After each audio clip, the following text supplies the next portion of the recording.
alternative talk radio.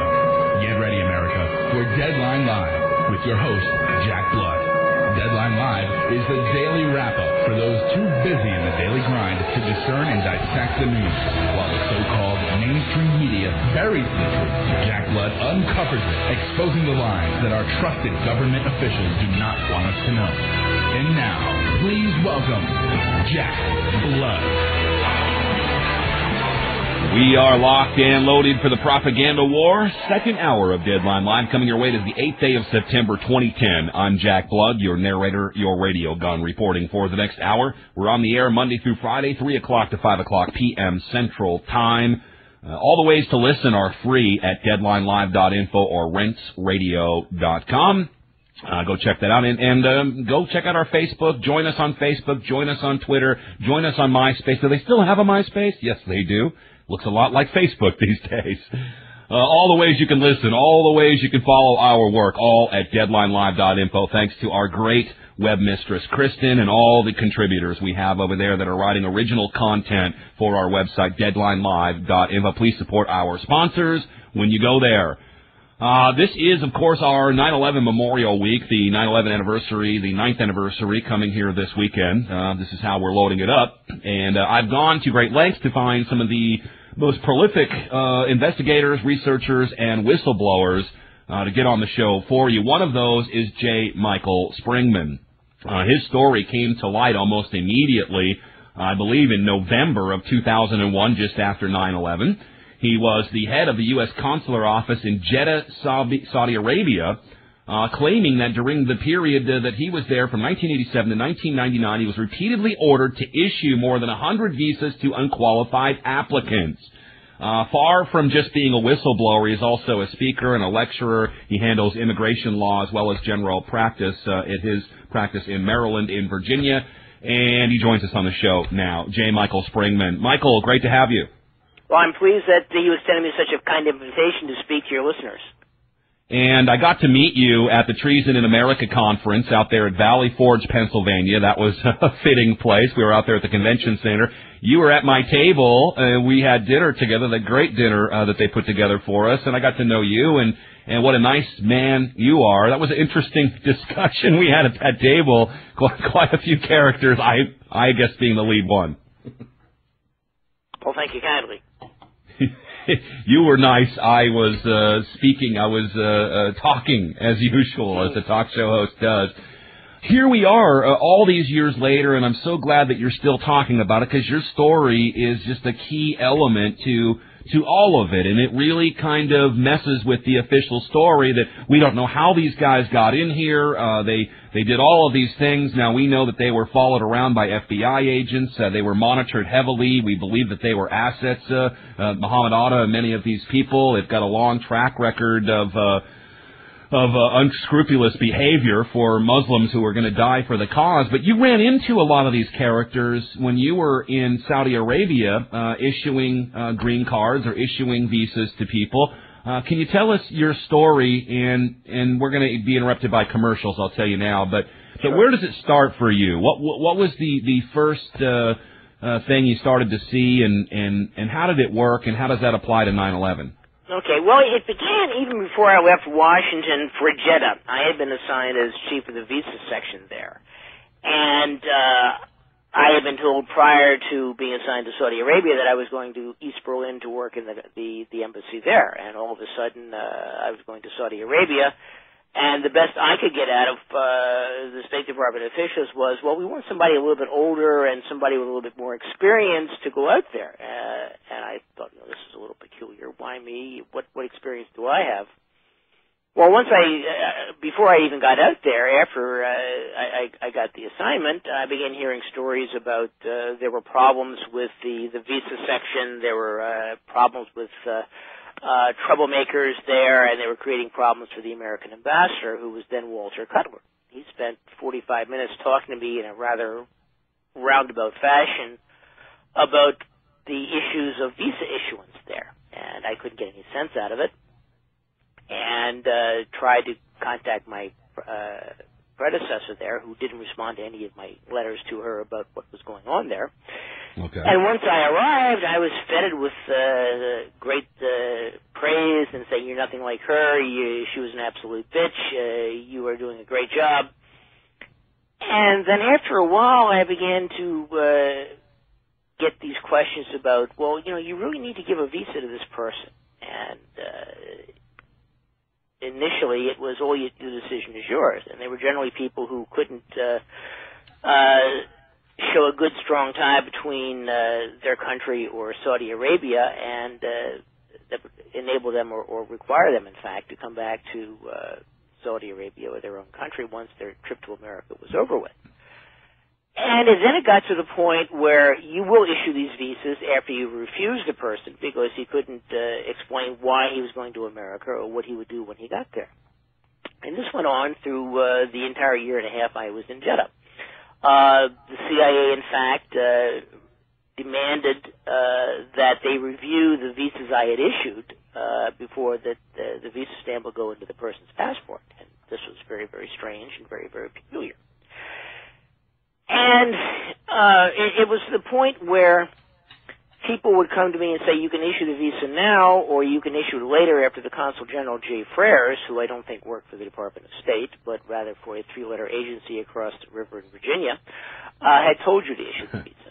So I was amazed at all of this and started hearing things about how I should go to Washington and talk to the Bureau of Consular Affairs about this really strange situation. Well, I talked to the Bureau of Consular Affairs, and they couldn't be bothered to listen to what I was talking about. And at the time, I thought it was basically visa fraud. Somebody was paying J. Freres to issue visas to these people. It wasn't until I was out of the State Department that I talked to Joe Trento, the journalist, plus a guy connected with a local university and a fellow who had retired from the United States government, and then I began to see what the issue was.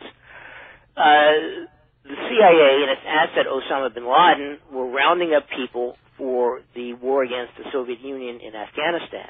And they were getting these people to come to the United States as rewards for training, for instruction or whatever. And I was refusing them and would not give them the visa to go to America. Well, the agency apparently was funding this through great sales of liquor through the Marine House and through the consulate bar, the Brass Eagle, which was mostly the private bar of the CIA there, because the consulate was mostly CIA and NSA personnel. NSA is people who make and break ciphers. They read other people's mail, they look at your emails, they look at your faxes, they listen to your telephone calls. So and the big brother for the CIA as well. And I realized, well, yeah, this is why they got so unhappy with me, why they forced me out of the Foreign Service, claiming that I didn't measure up to their capabilities. And never would explain it. And in fact, to this day, I guess, it's almost 20 years later, they're still refusing to provide me information on what went on and why it went on, because I filed a Freedom of Information Act for the second time at the beginning of July of this year, and the State Department is dragging its feet and giving me the copies of visa application forms that I had refused and that J. Freres had reversed. Keeping in mind, we allegedly have this whole new administrations. Everything has changed after 9/11, et cetera, though the fact that you talk to people like myself and you do the conferences that you do and you've been very open about all of this, certainly it doesn't help you get things done with the government, I assume. Did they... I was going to ask you, Michael... that it would concentrate their attention and say, well, gee, we're going to be embarrassed either way. Let's go for the path of least embarrassment, but the U.S. government. Well, they could also tell the truth, which is something that I think is... it's not inherently in the DNA of anybody that makes it up the ladder to these points that you're talking about with your superiors. Just so that my listeners understand, back in the 80s during the Reagan administration, or as I call it, the Bush administration, they didn't have a terrorist watch list like we know it today. So things worked a little bit differently in Saudi Arabia. Obviously, the Bush family, very close to the Saudi royal family, the bin Laden family. And I think all that kind of plays into your time there in Jeddah, Saudi Arabia. Let's pick up there when we come back with J. Michael Springmann. We'll also be talking a little bit about immigration since he is an immigration attorney. Stay with us. Deadline Live. I'm Jack Blood. J. Michael Springmann with us on the show today. It's actually the first time in all these years I've had him on, because if people are getting the story out, I generally just promote that. I don't think that I have to have everybody on, but since I hadn't had him on and I did get to meet him recently, I just wanted to extend the invitation and to congratulate him and thank him for all the work. So thank you, Michael, for continuing to talk about this when you could have easily just went back and said, I already put it on the record, go look at that, don't talk to me. And I'm so glad that you're here with us today. Well, I appreciate the opportunity to say my say, and one more time at least, to your listeners. Well, and it keeps you safe, too, which I like to think. According to you, the Jeddah consulate that you were employed with the U.S. government was run entirely by the C.I.A., staffed almost entirely by intelligence agents. Yeah. And again, we have to remind the listeners that the visa system that you attest to that was completely fraudulent and messed up continued at least through 9/11, and as the media tells us, 15 of the 19 hijackers received their visas through the very consulate that you worked at, though we went and bombed Iraq, of course.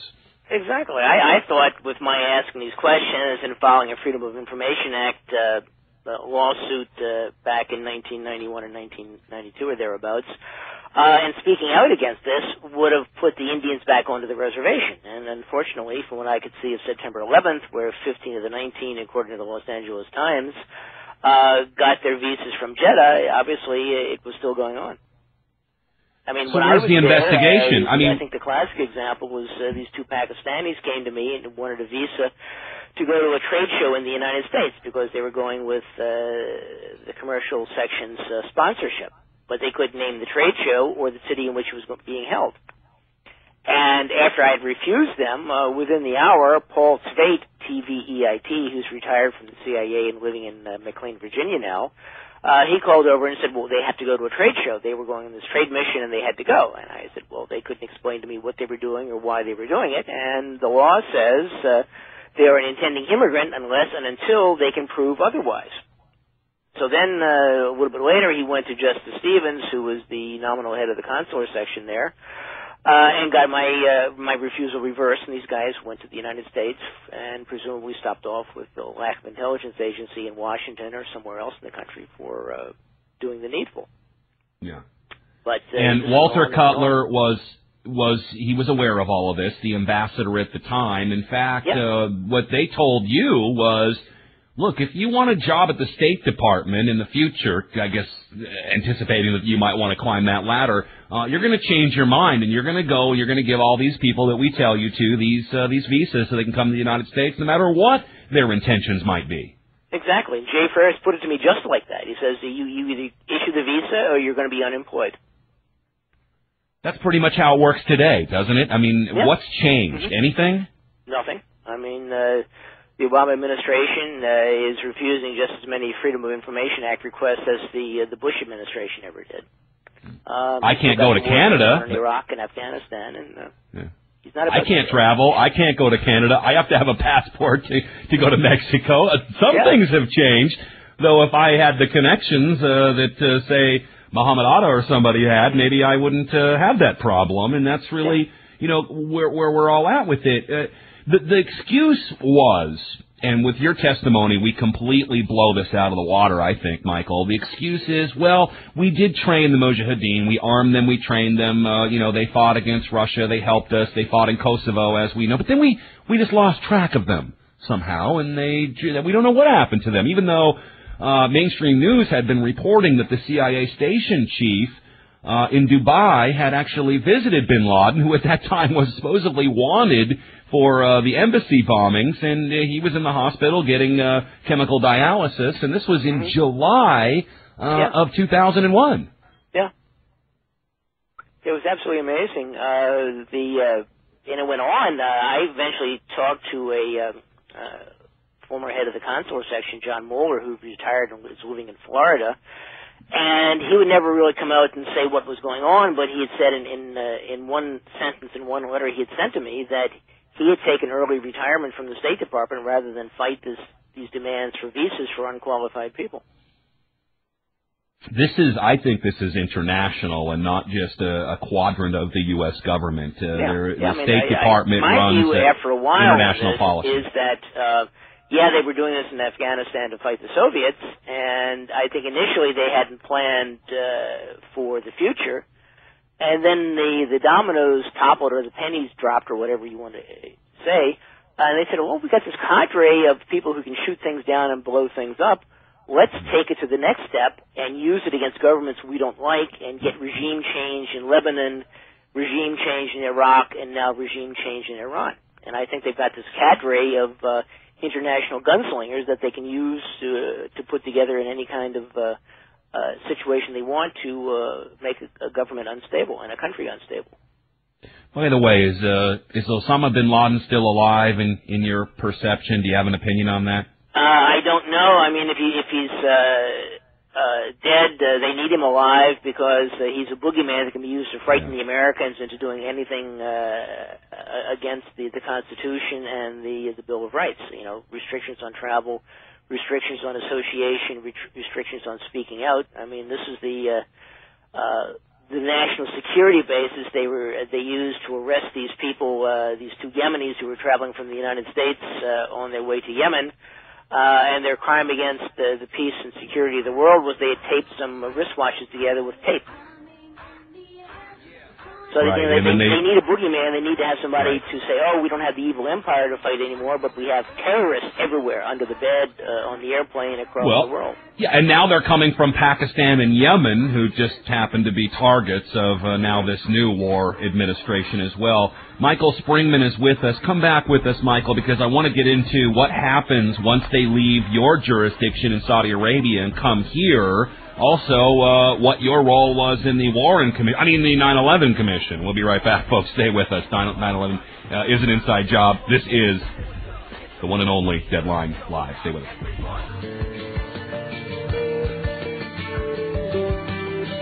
Well, through all of this, we do honor the victims of the tragedy of 9/11, not just during the actual event of 9/11 itself, but all the victims afterward. Because the 9/11 excuse, the new Pearl Harbor excuse, as we heard earlier in the PMAC documents, they needed a new Pearl Harbor in order to efficiently launch their new foreign policy, which was multiple wars and multiple theaters, that they had to have something like this happen. But so people have been dying in droves ever since 9/11. In fact, more people have died as a result of 9/11 than on the day of 9/11 itself. We honor all of those victims of this lie that we have been told is 9/11. Joining us on the show today, a great whistleblower, Michael Springmann. He was head of the U.S. Consular Office in Jeddah, Saudi Arabia, was told to, repeatedly ordered, by the way, to issue more than 100 visas to unqualified applicants. Some of those found their way here and were the so-called culprits involved in 9/11. Michael is a member of the National Security Whistleblowers Coalition. He has requested an investigation on several individuals whom served, in his own words, at the C.I.A.'s consulate, the C.I.A.'s consulate general in Jeddah in Saudi Arabia. Michael, why, maybe I've missed this, were you called to the 9/11 Commission? Were they interested in what you had to say? Did anyone of any relevance doing this investigation come to you, take your testimony, and put that into the end result to find out what did happen on 9/11? No, indeed. I think I had sent an email to them at one point, and it just went off into a black hole. That happened to just about everybody else that had anything relevant to say. Yeah. What about... I talked even to Congress when I was out of the Foreign Service. I had gone to the House Foreign Affairs Subcommittee and talked to one of the staffers there. I don't remember the guy's name exactly, but it was a common Irish name. And the guy said, well, after hearing me talk, said, well, don't you think we need the CIA? And I don't know what answer I gave him, but I know today I would say, no, we don't need the CIA. No. It's more trouble than it's worth. Well, they've got multiple other CIAs anyway. We're abound. Well, that was one of the results from 9/11, from the 9/11 whitewash, the CFR Commission, and that was that they would centralize intelligence. A lot of good that's done, as we see, going forward here. CIA, and they still... You've got the NSA, you've got the Defense Intelligence, DIA. It just goes on and on. You've got wheels within wheels within wheels. And, well, we have a czar, and yet they still... Yet they still don't talk to each other, allegedly, but I thought that this was a way to further compartmentalize the intelligence community on a need-to-know basis, so we'd be lined right up for another 9/11. In fact, it's the opposite of what you would want to do, because the local branches and authorities, the police, the F.B.I., I mean, these people like Colleen Rowley, who did that event with you and I out in Pennsylvania, trying desperately to get the attention of their superiors. Look, there's something going on here. Of course, John O'Neill, that story is pretty famous. We follow that story, and we begin to get a lot of the picture that isn't being reported to the mainstream media. I mean, but you're a guy with all this information, and you would think that the government would be interested in it, and they would add that into their story, at least as an excuse. At one point or another. Now, have you tried, Michael, with the new administration? Are they any more interested than the last administration? Well, I'm trying now with this Freedom of Information Act request. My first one back in 1991, 1992 had been sealed as a threat to national security when I wanted to know why the State Department had fired me. And this time around, I want the visa application forms that had been reversed by Jay Freres. And, in fact, I had kept a file of them at one point, which mysteriously disappeared after I left the consulate. I was stupid enough to believe my government and left the file there for my successor. And it went bye-bye. I had gone to the Government Accountability Office at the time that I was back in Washington, and they didn't want to talk to me. As I mentioned, I had talked to people in Congress, and they didn't want to talk to me. I had gone to Sherman Funk, who was the former State Department Inspector General, and we had breakfast together, but that's as far as it went. I had filed a complaint with the Diplomatic Security Service, and their view was, well, I had a personality conflict with Jay Freres. So, sure. And they said that in 1993. I've gone to Jay Rockefeller from West Virginia. I've gone to Nancy Pelosi. I've gone to Jane Harman. And they just can't be bothered. I've written them letters. I still have copies, in which I pretty much set forth what I've told you all today. And it's just gone into a black hole. Nobody says, well, can you prove this? Or do you know anything about this? What's your background? And that's dead silence. I'm surprised that Jay Rockefeller and AIPAC Jane Harman weren't more interested in it. Actually, I'm not, but that's how it is. But yet here you are again telling your story. This isn't something you're going to see on the History Channel or the Discovery Channel or A&E during the week of 9/11, and that's the problem. The other thing is, before I get to the domestic side of this, because we got a whole new piece of the puzzle, some of which I'm not even sure you're aware of. I did talk to you a little bit about that in the conference, the case of Mary Schneider. We'll get to that in a second. But let's talk quickly about Abdullah Norman. Here's somebody that admitted to providing hijackers with the visas. I don't know if you get more of a smoking gun than that, Michael. This is the guy who was worked in the commercial section in Jeddah and was arrested in, was it Las Vegas? Mm-hmm.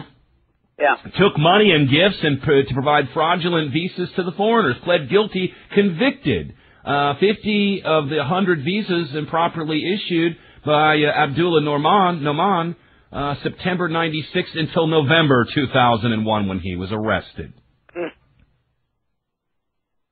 No, and that's as far as it goes. I'm surprised they did that, but I guess it's they can stand by him and bury him in prison, and that's the end of it.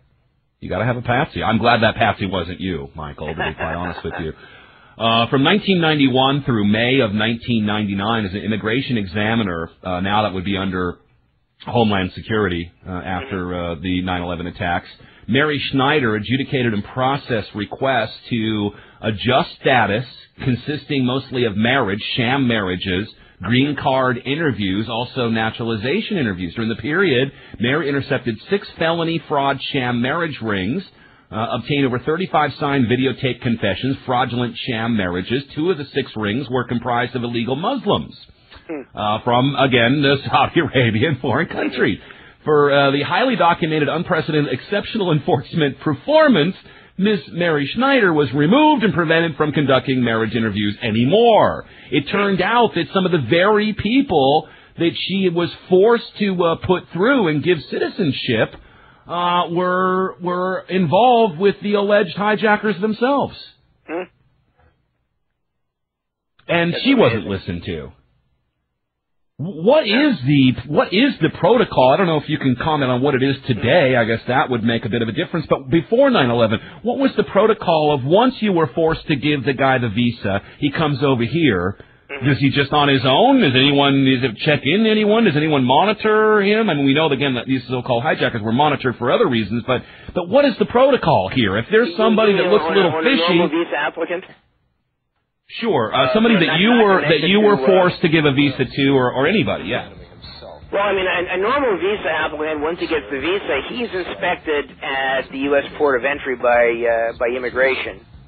And, they go through a couple of questions in the line, and then either turn the guy around there. One German girl turned up saying she's going for a 2-week visit, and she had a year's supply of birth control pills in her purse, and she went back to Germany. But normally, once you're admitted, there really isn't any controls. All the controls in the United States are external. In Europe, where they do still have immigration problems, their controls are internal. You have to register with the police through filling out a card. Let's pick up there when we come back. I've got one more segment for you, Michael. Please stay with us. Michael Springmann, Jack Blood with you today, your Radio Gun Rents Radio. Stay tuned.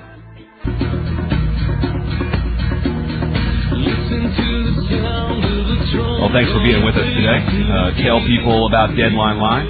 10 years in running. About 6-7 years in syndication now, thanks to Jeff Brentz, Oracle, everybody picking up this show. Great having you with us. All of our archives are free again at deadlinelive.info. Just please support our sponsors so we can stay on the air another 10 years. J. Michael Springmann is with us. He's one of the most treasured whistleblowers, in my opinion, regarding 9/11. He holds the keys to one of the smoking guns, yet for some reason the powers that be, the news media, and the investigatory body of the 9/11 Commission didn't really want to hear what he had to say. But Michael, you're in good company. People like Sibel Edmonds and Willie Rodriguez, who I'm sure you all have known and met.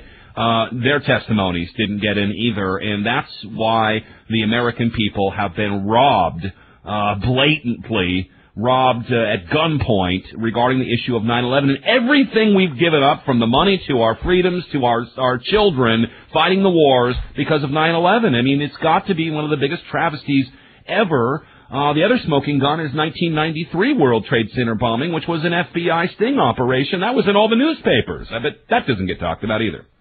Nope.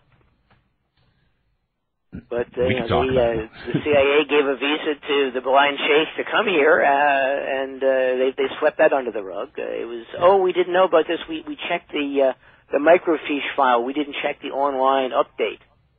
That kind of nonsense. Right, and then also in Oklahoma City, the eyewitness testimonies are you had a lot of Arabic-looking men running around, including John Doe 2, who they say is Al Hussein Husseini, who, by the way, was working in Boston Logan Airport the day of 9/11. But he was at...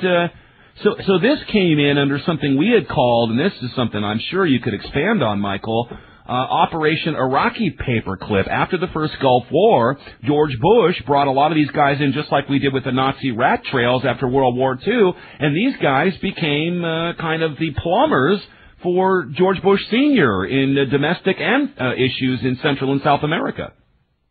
Well, that I don't know all that much about, so I don't think I could speak with any knowledge on that. It goes with your story perfectly, and as does, I think, that Mary Schneider case. So just to, and that's what I want to do with my listening audience, just try to, expand out from there. We had talked about before break how the people, again, you're forced by the CIA and higher ups to give people visas that have no business getting into this country. Once they get here, that they have little to no monitoring that we're supposed to know about, though, again, that's part of what we're doing here.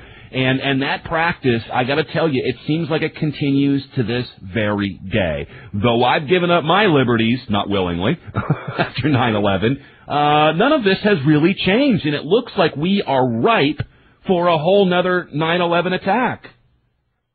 Well, I mean, people are suggesting that Obama wants and needs this, either a real one or a fake one, to make sure that either the Democrats do well in November or that he does well in 2012. Because he's... Well, that would help. I guess, would the people fall for it again? And just in your opinion, I know we're speculating here, but... run into more and more people who are hysterical about the Arabs and about the Muslims. They want to burn Korans down in Florida to show that they're not going to tolerate this stuff. And it's the Christians who are happily bombing the hell out of Iraq and Afghanistan and Iran and other places. So, you keep up this us and them, and they're strange and they're weird and we don't know them, and so on and so forth. And it's just absolute hysteria. Look at the mosque phobia going on in New York. That they're looking for ways to keep up this sense of fear and to keep the Americans from thinking too clearly about what's really going on. And they had primed the pump before 9/11 with the Cole bombing and the embassy bombings, and that was in the news a lot more than we probably remember today after the event. I looked at this, and I was talking to Dylan Avery, who I'm sure you know earlier, and this whole Muslim hatred, Islamophobia stuff really does seem like it's setting the course for the next thing to happen, the other event, which, as you say, if they don't have something happening soon, I think that Americans are going to go with their pitchforks and their torches right to the White House because they're that pissed off about what's been going on. And no better distraction than a big, the Twin Towers falling into their own footprint. We're proud of Hitler burning the Reichstag and blaming it on the communists. Right. Well, this has been done in history over and over again. The USS Liberty, the Lusitania, the USS Maine, of course, the Gulf of Tonkin, which they just tried again in Korea to no avail. Because I just don't think people are buying into this, Michael. And thanks to you and the work we've done, it's just people are so much more in tune and intelligent and aware and more informed about these things than they have ever been before. And they better be very careful trying to pull something if they do it again, because I just don't think anyone's going to buy it. Well, the mainstream media sure doesn't give them the story on this. I mean, Ray McGovern's phrase, the fawning corporate media, is very applicable here. Yeah. That the networks, the large papers, are in bed with the government and withhold information or slant information depending on which way the wind is blowing. Which is why we're here. All these years, Michael, we've got to try to set the record straight. You work in immigration law, so before you go, I'd like to get your opinion on this giant immigration debate we have rampaging through, another distraction in some ways.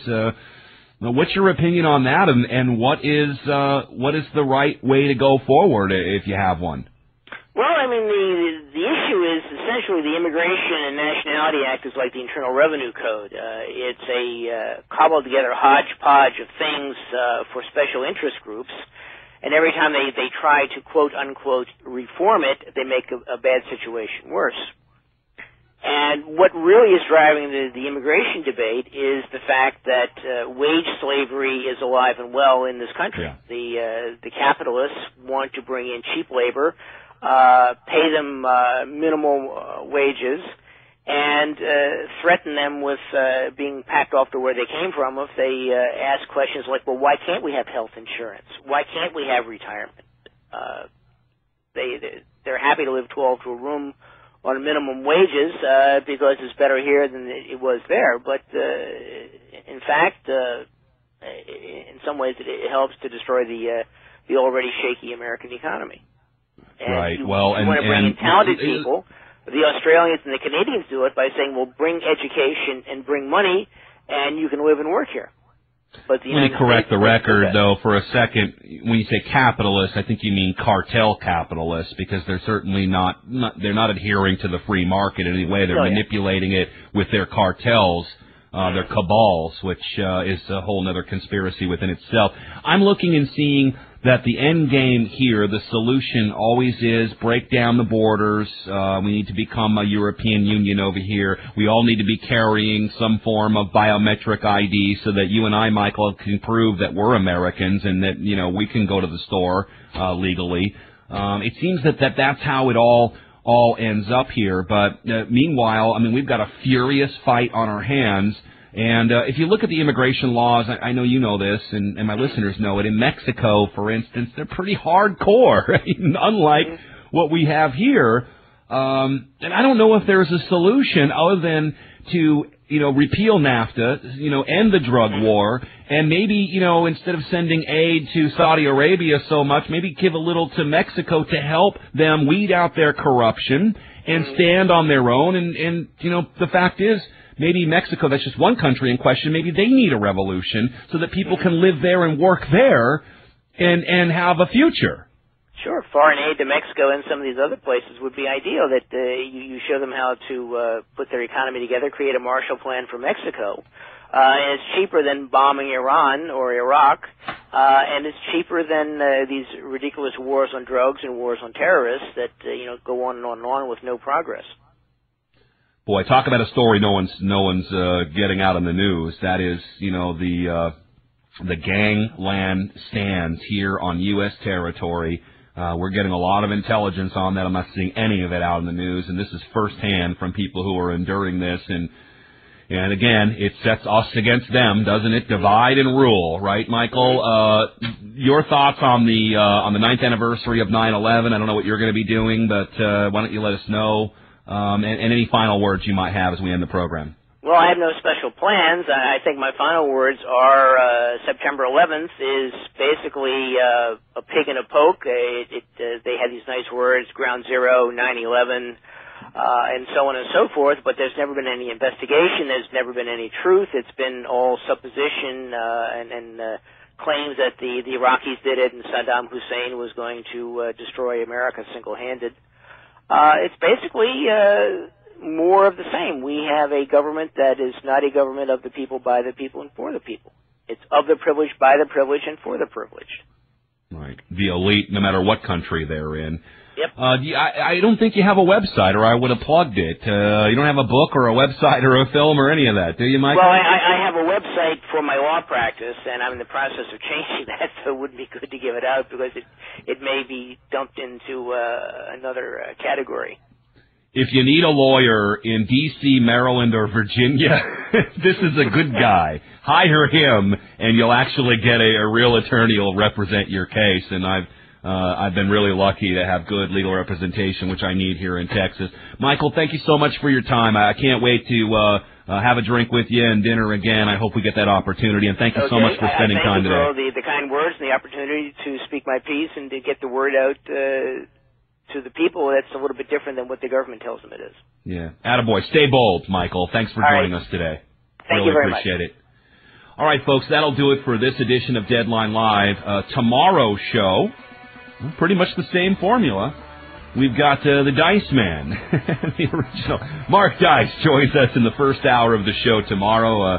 He's been a tremendous activist and in many ways helped bring 9/11 truth to network TV and the mainstream with his great imagination and hard work.